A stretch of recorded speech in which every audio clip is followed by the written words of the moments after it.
ہاں اب ایسا ہے کہ ہے تو سارے ایک. اتنی گہرائی میں جا کے آپ سن رہے ہیں نا, چلے تھوڑا سا آپ کو گہرائی میں لے چلیں. ہے تو سارے کے سارے ایک, سارے محمد ہیں. اول ہونا اوسط ہونا آخر ہونا, اول ہونا کل آخر, آخر ہونا کل اول, پہلا آخری جیسا, آخری پہلے جیسا, پہلا بھی محمد, درمیانہ بھی, سارے کے سارے محمد ایسے ہی ہیں. پھر سارے کے سارے علی ہیں. لیکن پھر اللہ نے ان میں سے کسی نہ کسی کو اپنی کسی نہ کسی خاص صفت کا مظہر بنایا.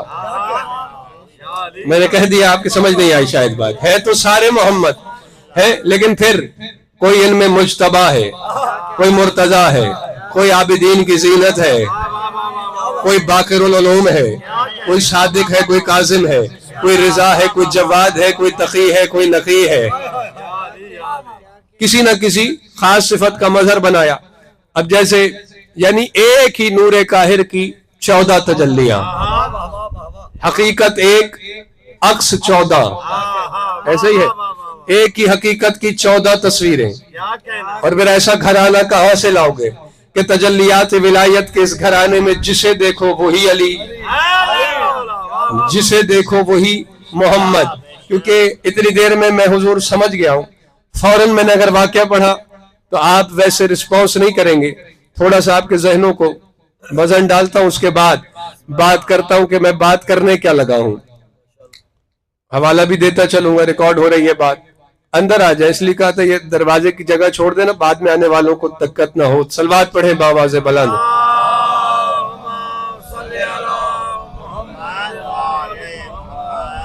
گھبرائے تو نہیں ہے, جلدی تو نہیں ہے, آ جائیں بزرگوار, توجہ میرے ساتھ رہے بس. آپ کی ہے سارے ایک, لیکن وجہ کیا ہے؟ ایک ہو کے پھر 14. اب یہ ایک علیحدہ عنوان ہے کہ ان میں بیک وقت وحدت بھی ہے, کثرت بھی ہے. وجہ یہ ہے کہ ہر بندے کی کوئی نہ کوئی خواہش ہوتی ہے جو حسرت بن کے رہتی ہے. مثال کے طور پہ کسی بندے کی مثال دے رہا ہوں, خواہش ہو میرا بڑا سا مکان ہونا چاہیے, گھر ہونا چاہیے. ادھر خواہش ابھرتی ہے, ادھر انسانی ذہن اس پہ کام شروع کر دیتا ہے. نہیں پہنچے؟ یعنی ادھر بندے نے سوچا میرا بڑا سا گھر ہونا چاہیے, ذہن اس کا نمونہ نقشہ تیار کر دیتا ہے, یعنی مائنڈ اسٹرکچر کریٹ کر دیتا ہے کہ ایسا گھر ہوگا, یہ دروازہ ہوگا, ایسی کھڑکیاں ہوں گی, ایسی انٹرنس ہوگی. ایسا ہی ہے نا, کوئی بھی خواہش ہو دماغ فوراً سے اسے تخلیق کر لیتا ہے. خواہش ابھرتی ہے دل میں, دماغ اس کا نمونہ نقشہ تیار کر لیتا ہے, حالانکہ وہ حقیقت میں نہیں بنتی, لیکن ذہن تخلیق کر لیتا ہے. میں کچھ کہہ رہا ہوں, حقیقت میں کیوں نہیں بنتی؟ اس لیے نہیں بنتی کہ عاجز کا, قاصر کا, مجبور کا تصور تھا. زندہ باد جو پہنچ گیا. ذہن تخلیق تو کر لیتا ہے, لیکن چونکہ تصور مجبور کا تھا, حقیقت میں نہیں ڈھال سکتا, کیونکہ ہم عاجز ہیں نا, قاصر ہیں, مجبور ہیں. اب اس سے زیادہ میں آسان نہیں کر سکتا.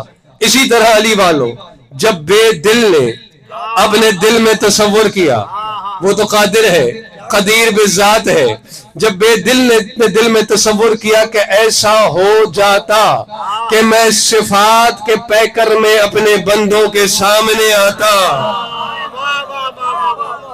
اب علی بھائی میں کہاں لے جاؤں اس مجلس کو؟ ایسا ہو جاتا کہ میں صفات کے پیکر میں اپنے بندوں کے سامنے آتا. اب یہ کس کا تصور ہے؟ قادر کا, قدیر کا, قدیر بذات کا. مجبور تو ہم ہیں نا, وہ تو خالق ہے, قادر ہے. بس بے دل کے دل میں خواہش کا آنا تھا. اچانک فوراً ایک حقیقت مجسم شکل میں سامنے ظاہر ہو گئی,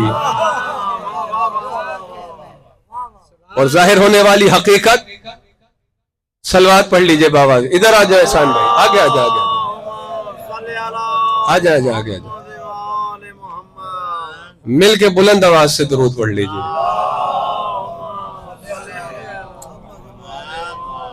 میں آدھی تقریر میں کر چکا, آدھا آپ کا حصہ ہے. توجہ ہے میری جانب؟ گھبرائی نہیں, جو فرش پہ آئے ہیں آپ تک بھی پہنچائیں گے پوری بات. تصور کس کا ہے؟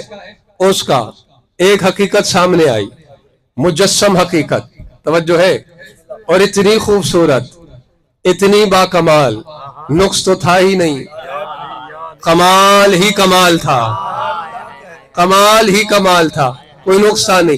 یعنی اتنا قابل حمد, اتنا قابل تعریف, خدا کے لیے سمجھیے کہ بات کیا ہو رہی ہے, اتنا قابل حمد, اتنا قابل تعریف کہ جس کی حمد زمانہ کرتا ہے اس خدا نے کہا تو محمد ہے.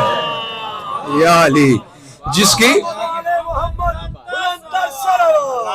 اللہم صلی علی محمد و آل محمد, محمد اسے کہتے ہیں جس کی بہت زیادہ حمد کی جائے. کہا میں محمود ہوں, تو محمد ہے. جس کی ہم زمانے پہ واجب, وہ کہہ رہا ہے تو محمد ہے, لیکن پھر اس نے نگاہ بے نگاہی سے اپنی نگاہوں سے دیکھا کہ یہ حقیقت اگر ایسے ہی ایک رہی تو کوئی سمجھ نہیں سکے گا, اور پھر میں تو نظر آتا نہیں. اسی نے کہنا ہے قل هو اللہ احد, وہ سارا عنوان میں نے جمع کر دیا. اس نے کہنا ہے قل هو اللہ احد, اس نے کہنا ہے احد منوانا ہے مجھے.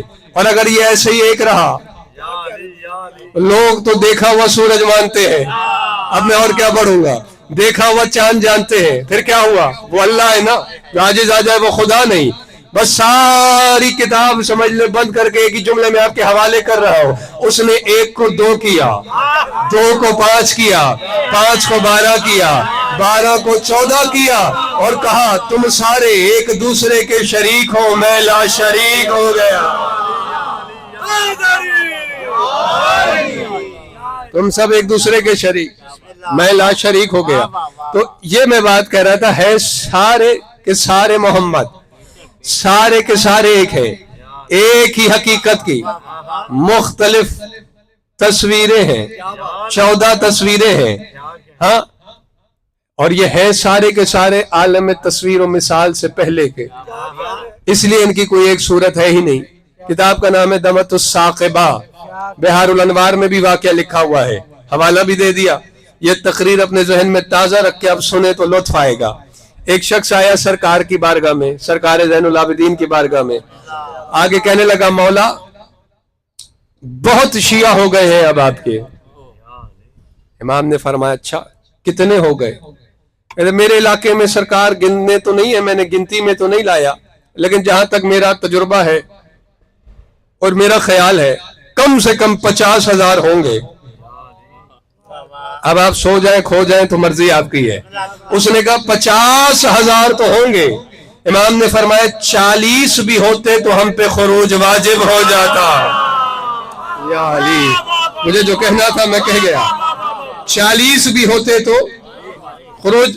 میں نے کہا سرکار آپ کی زبان زبان خدا ہے, آپ حجت خدا ہے, میں جھٹلانے کی جسارت تو نہیں کر سکتا, لیکن جو میرا تجربہ ہے, جو میری عقل دیکھ رہی ہے, جو میری آنکھیں دیکھ رہی ہیں, سرکار ہے تو بہت.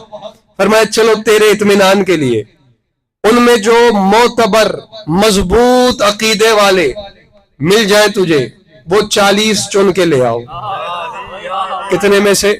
50,000 میں سے 40 جو معتبر ہو نا انہیں لے آنا. کہتے ٹھیک ہے. چلا گیا, جا کے کچھ دن لگے, 40 بندے لے کے آیا. جب لے کے آیا سرکار کی بارگاہ میں تو سید الساجدین کے ساتھ محمد باقر بھی بیٹھے ہوئے تھے.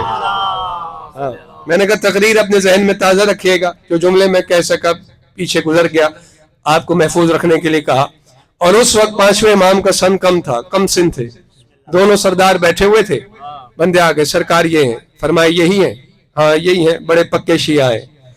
امام نے فرمایا اچھا یہ بتاؤ کیا تم سب یہ عقیدہ رکھتے ہو, ایمان رکھتے ہو کہ اللہ قادر ہے, قدیر ہے, قدیر بذات ہے, اور اس کی تقدیر کو کوئی موڑ نہیں سکتا, اس کے ارادے کو کوئی بدل نہیں سکتا؟ کہتے ہیں سرکار ہم سب کا ایمان ہے. اب وہ جو لے کے آیا تھا فوراً کہنے لگا الحمدللہ سارے ارباب معرفت ہیں. امام نے فرمایا جلدی نہ کر, ابھی تو بات شروع ہوئی ہے. سوال کیا پوچھا تھا کہ اللہ قادر ہے, کیا یہ ایمان ہے کہ اس کی تقدیر کوئی نہیں موڑ سکتا, اس کا ارادہ کوئی نہیں بدل سکتا؟ سب نے جواب دیا کہ ہمارا ایمان ہے. اس کا ارادہ کوئی نہیں بدل سکتا، اس کی تقدیر جعفر بھائی کوئی نہیں موڑ سکتا۔ اب امام نے پوچھا یہ بتاؤ اس کی وہ تقدیر جو کوئی نہیں موڑ سکتا اسے سجاد موڑ سکتا ہے؟ اسے سجاد اس کا ارادہ بدل سکتا ہے؟ آپ تو بولے ہیں کیونکہ آپ سنتے آ رہے ہیں اتنے سالوں سے، وہ جو آئے ہوئے تھے اچانک سے چپ لگ گئی، خاموش ہو گئے۔ امام نے اس لانے والے کی طرف دیکھ کے کہا میں نے نہ کہا تھا ابھی ان کے دل کامل نہیں ہوئے ہیں؟ زندہ باد ہے، ابھی ان کا ایمان کامل نہیں ہوا۔ اب ان کی حیرت کو اور بڑھا، امام نے فرمایا اچھا یہ بتاؤ اس کا وہ ارادہ جو کوئی نہیں بدل سکتا میرا بیٹا باقر بدل سکتا ہے؟ خاموش جب ہو گئے نا، پھر سرکار نے پوچھا میری طرف دیکھو بتاؤ میں کون ہوں؟ آپ حسین کے بیٹے علی ہیں، حجت خدا ہیں۔ یہ کون ہے؟ اس وقت سرکار باقر کم سن تھے، میں آپ کو بتا چکا۔ یہ آپ کے فرزند محمد ابن علی ہیں، محمد باقر ہیں۔ کہ اچھا یہ بتاؤ حل یقدر علی ان یکون بصورت محمد وحل یقدر محمد ان یکون بصورت علی، کیا علی میں یہ قدرت ہے کہ وہ محمد ہو جائے؟ اور محمد میں یہ قدرت ہے کہ وہ علی ہو جائے؟ جو سمجھ گئے انہیں میں وہاں کہہ رہا ہوں، جو حیران ہو کے دیکھ رہے ہیں کیا بات ہو رہی ہے، یعنی سید سجاد کہہ رہے ہیں کیا تمہارا یہ ایمان ہے کہ سجاد باقر ہو جائے، باقر سجاد ہو جائے؟ کہنے لگے مولا یہ ہماری سمجھ میں نہیں آتا، بس باپ بیٹے نے نگاہوں سے نگاہیں ملائی، اذا بعلی بصورت محمد، دیکھتے ہی دیکھتے سجاد باقر ہو گیا، باقر سجاد۔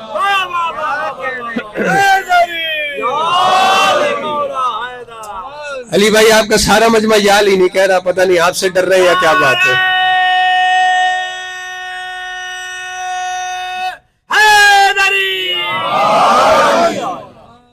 زندہ باد، مولا سلامت رکھیں آپ کو۔ آ جائے بھائی، جگہ دے دیں، جلدی جلدی آئیں کیونکہ پھر سب کی توجہ وہاں چلی جاتی ہے۔ آگے ہو جائیں۔ ہاں اصل میں جتنی توجہ آپ آنے والوں کو دے رہے ہیں نا، اس کی 60-70% بھی مجھے دے دیں تو میرا تو بہت بھلا ہو جائے گا۔ ہاں ورنہ میرے بس میں ہوتا میں بولتا وہیں ممبر لگا دو۔